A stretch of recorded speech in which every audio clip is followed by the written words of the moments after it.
living life without fear, putting 5 carats in my baby girl. I have more candy too, but only if you guys listen really nice, okay? I just turned 20 recently. I've decided now that 20 is the best age. I feel like my life's getting better every year that I'm alive. And if you're old or depressed in the crowd, sorry. You got this. No, probably not. But all the older people in my life tell me that I really have to take advantage of these years because my body's going to bounce back quicker. So I do. Go out, have 200-300 beers, make a fool of myself. If I'm lucky, when I get up in the morning, I am not hungover and I just have to take the foulest shit ever. It's 45 minutes in my tiny bathroom and it just smells like death. And don't get me wrong, I love shitting in public bathrooms, right? But a hungover shit on campus, that's like a breach of the social contract.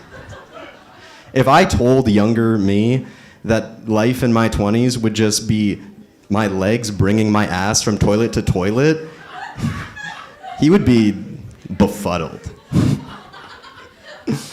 But it's a pretty good setup, honestly. Like, being this age is so much better than being a little kid, I feel like people romanticize being small, but, like, you really couldn't do anything. Like, nobody likes hanging out with little kids. Or nobody should like hanging out with little kids. But when I was younger, I wanted to be taken seriously so bad. Like, I read a bunch of books so I'd have a better vocabulary, but what I didn't realize is that nothing is funnier than a fat 9-year-old who sounds like an old man. I'd be using the word omnipresent when I looked like a soccer ball stacked on top of a yoga ball. But I have a neck now, so things are better. I mean, hopefully Halloween's better this year, because last year was pretty grim. I went to New City Gas. That sucked. It's like this evil EDM airplane hangar mixed with the labyrinth. So, like Theseus of myth, I got lost and was dressed as Arthur the Aardvark and thought I was going to die listening to Skrillex. And I was maybe the most drunk I've ever been in my whole life. And at the height of my terror, this English guy comes up to me and goes, "Mate, are you Arthur?" I write that. That was just Thursday, but I did live to fight another day, which was Saturday, and I lost.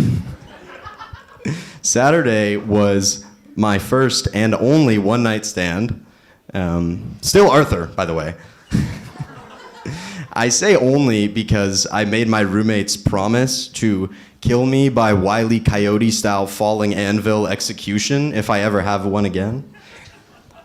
She was dressed as Pearl for Halloween. You know, the like, "Why are you leaving me if I didn't do anything wrong?" And I think she was method acting because, like in the movie, she was terrifying. Like, she took those ribbons out of her hair and was still in character.